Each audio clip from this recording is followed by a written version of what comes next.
Hi Vanner family, this is a follow-up of my pump space bags review.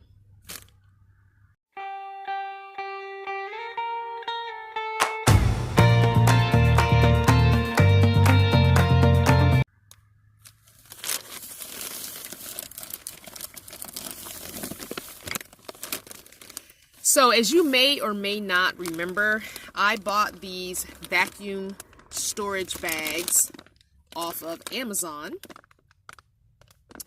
and they came in multiple sizes: medium, large, extra large. I don't think there were any smalls. And they had this handle pump. This is just a follow-up review of them based on my circumstances and where I am using them. So this is what the bags look like. This is the medium one. This is the smallest. No, this is a small. Sorry, I did have smalls. So this is a small. You can see that. It says 24 by 16. And you can only fill to this line. And what you do is you fill it up with whatever you're going to fill it up with. Like this could be some, maybe some shirts, some tops. Fill it to that fill line where it says stop. Push out the excess air, zipper it, and it has this little slider that you can zipper even more. And then you unscrew this top. Then you screw in the pump, which is why I got this, because most of these space bags require a vacuum, but obviously I don't have a vacuum in the van. Not the kind of vacuum with a hose anyway. I do have a little dust buster, 12 volt. But, and so then you suck out, the air, and that's it. Once it's too hard to pull the handle of the pump, that's about as much air as you're going to get sucked out. And then you put the little top back on it, the one-way valve, that's what it is, back on it, and your items are shrunken down. Blankets, out-of-season clothing, any soft objects, pillows, that kind of thing. Anything that's soft material-wise. Don't do anything with hard edges. Don't do, if you have things with zippers, make sure you fold it so the zippers are tucked inside and not, gonna touch the plastic so it doesn't rip. So again, this is just my follow-up of using these bags for the last 3 months, maybe, I think that's been since I've had them. I had them in mostly this front attic area. So I just want to let you guys know that I am going to be letting these go. They do not work for me. I have pulled things down out of the attic because winter's here now, so I was pulling out of my winter stuff, blankets and stuff, and some long sleeve shirts and stuff. And almost every single one, I think, except for exception of one bag, and I had about 6 of them used, with the exception of one, every single bag, excuse me, the air was back in them. And I know why.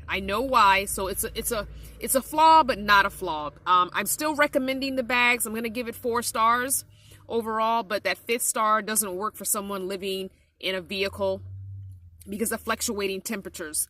So this summer, it was really warm, and then it got cold, and I think the fluctuating temperatures is what let the air escape. So if you're in sticks and bricks, or if you're trying to store stuff in a storage facility maybe, or and it's temperature controlled, it's going to stay about the same, these are excellent for you.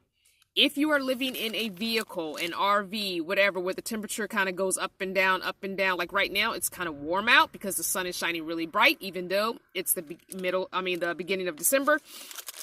It's a warm day right now, fairly warm, warmer than it has been the last couple of days.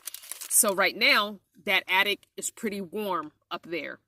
Then the temperature drops at night to freezing temperatures, and so I think that's what's causing these not to work for me.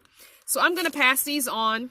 I'm going to give them to the thrift shop. I have a whole front seat full of stuff that needs to go to the thrift shop because I need my front seat to be available for my senior care job, because occasionally you do have to take whoever you are assigned to a doctor appointment, to a grocery shopping, whatever. So I need to take the items that are staying in the van when I have my senior care person and put them in this seat that I'm sitting in the back, and then let them sit in the front. So I need to empty out some of this thrift shop stuff and take it to the actual thrift shop and stop riding it around in my front seat. I was trying to hold out and keep it and try and find someone who needs it to give away, but I just don't have time to do that right now. So I have many items going to the thrift shop. I am trying to still sell a couple of things. I'm giving up 2 of the items that I was trying to sell. Those are going to go to the thrift shop. I am still going to try and sell 1 set of something that's still small enough for me to move back here if I need to. So yeah, that front seat is about to be fairly empty, except for a few items that are just going to stay permanently with me. Anyway, wanted to update you on those space bags before I got rid of them. Again, I give them 4 stars. If you're living in a vehicle, or if you're living somewhere where your temperature is going to go extremes in one day, the air will escape. So it didn't work well for me in my attic, because a couple of them, it was hard to pull them out because they were packed down flat when I put them up there, and then they expanded. So it was kind of hard to get them out of the attic, and I didn't want to rip the bags. So right now I just have my stuff folded as tight as I can, rolled up and stuff like that. And I put them in just giant shopping bags, reusable shopping bags, and just shoved them in there as best I could. But I did fold them differently, so they are packed as tight as they can be. Now, all of my out-of-season clothes are now under the bed, because that's easier for me to get to, and the bag was too big to put up in the attic. So that's spring, summer clothes are down in under the bed. And I also realized when the season does change, my winter clothes and blankets are thicker, so I had better have that space available under the bed for that stuff when I swap it out. Anyway, thank you so much for watching. I love you so much. Mwah! And I'll see you next time. Check out the journey from day 1 through now, or check out one of the other playlists available. Thanks for watching.